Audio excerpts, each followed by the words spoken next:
4 continents in 12 countries in just over 100 days. Semester at Sea has given us a chance to see the world. While on this amazing adventure, we have focused our attention on how alternative medicine has made its way around the Atlantic Rim. With this presentation, we will highlight 5 of the countries we visited on our voyage. These countries serve as reciprocals for alternative medicine as a result of globalization.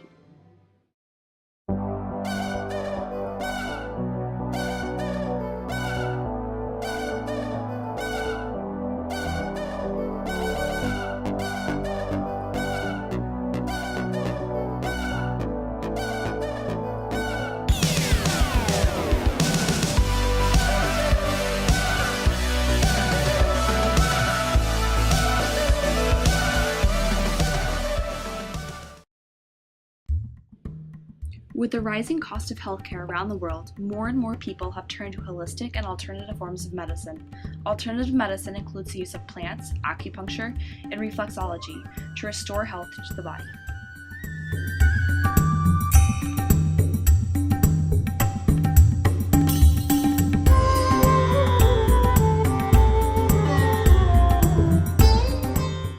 I think there's a lot we don't know about them.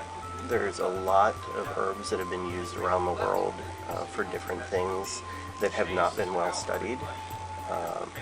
So, sometimes it's hard for physicians to advise patients about specific herbs because we just don't have good information other than sort of anecdotal stories about how something was used in another place. Do you think there's too much of a disconnect between the mind and the body in most Western practices? Yeah, probably. Okay. Alternative medicine has strong historic ties to colonialism. The exchange of people and cultural characteristics of the period also included the exchange of medical practices.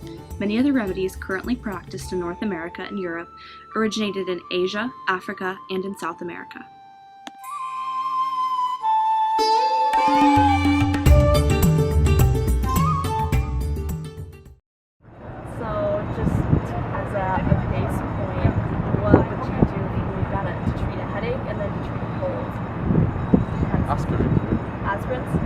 Aspirins for headache and Benuron for cold.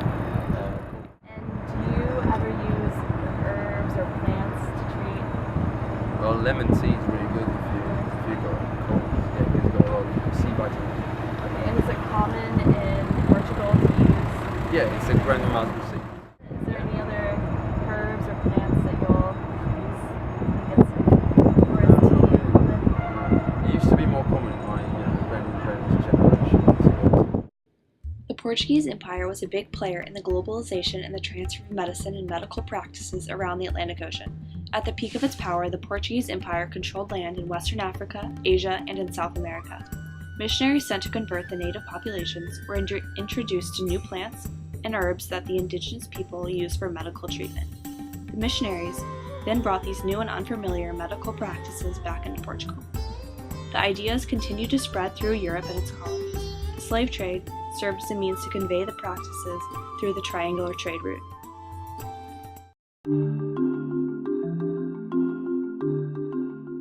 And the herbalists, their job is to see to the healthcare of their own people. So they use herbs to treat ailments. That are grown locally? Yes.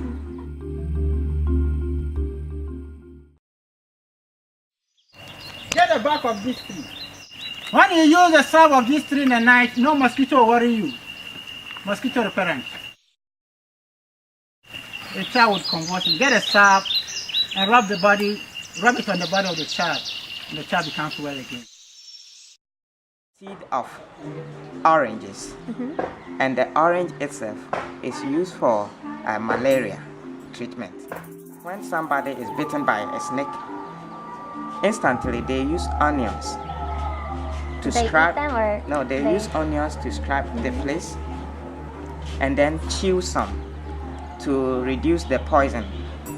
Yeah, or garlic to reduce the poison, and then they use a sharp instrument to cut through where the bite is, and then use some concoction to spread the area. The garlic? The Yes, parsley? to spread the area with the hope of removing or extracting the poison.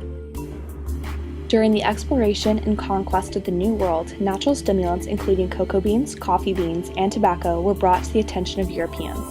The last leg of the triangular trade route delivered slaves from Ghana and Western Africa to South America. The South American plants were collected and transported back to Europe by ship. This is an important instance of the globalization of medicinal herbs, and it led to the transfer of other regional treatments along the same routes.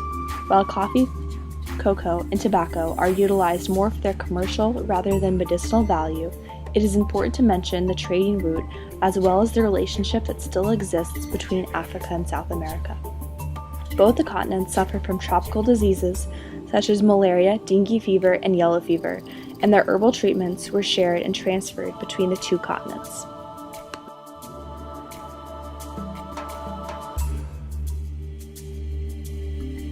One of the things that I know is that alternative medicine is taking over. I mean, it's becoming more and more important here. We don't have too many trees and so, but there are many, many different herbs. Even though the steppe looks all alike, all the bushes will be different. Now, some of them were used, I know the use that Indians gave to the plants, yeah?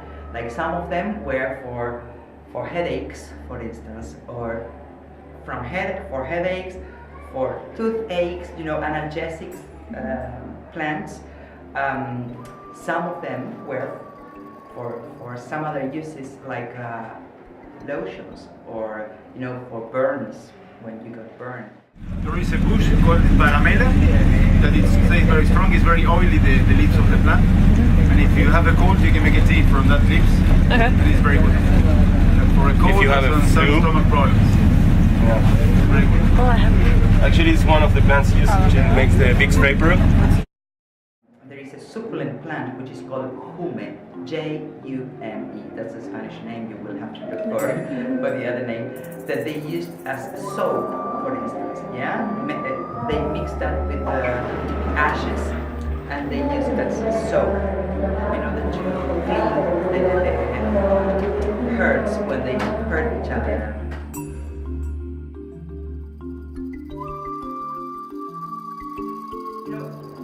Ephedrine is called, I think is for antihistaminic, like if you have allergies and things like that, or a cold, they will provide that, and that plant is from this area, for instance, yeah? But we do have all over the country different plants. While Argentina and Brazil are in the same continent, there are still considerable differences in their herbal and alternative treatments. Part of this is due to differences in climate and in landscape. Regions of higher altitude provide much different medicinal base than the rainforest of Manaus. Argentina is much drier and temperate, whereas Manaus is extremely humid and rainy. The extensive trading system within South America resulted in the spread of diseases, as well as the spread of herbs across the continent.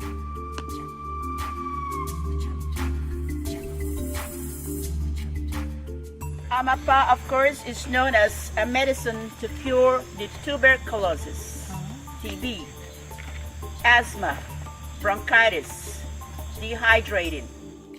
This tree here is called the quina, where the quinine or quinino came from, prevention for our healing, curing malaria, dengue, yellow fever. What they do, they get the bark of it, of course, boil it or put it in the cup of water, let it dissolve the taste so you can drink it. The bunch of the acai. The tree, it has one high concentration of iron. It's one good medicine against anemia problems. Okay. The root, we can make one specific kind of tea, good for people that have like the bad part of anemia, the chronic anemia. Brio medicine tree. Very good for headache. I witnessed it because this is what we normally use for headaches. You don't need to take pills, tablets, smell it. This only. The triangular trade route had a significant influence on the globalization of medicinal plants, as stated by Tim Walker. Through our interviews, we have seen a greater emphasis on the use of local herbs. While globalization was crucial to this topic, it is also important to address the value of native practices. These were in part influenced by regional diseases or ailments.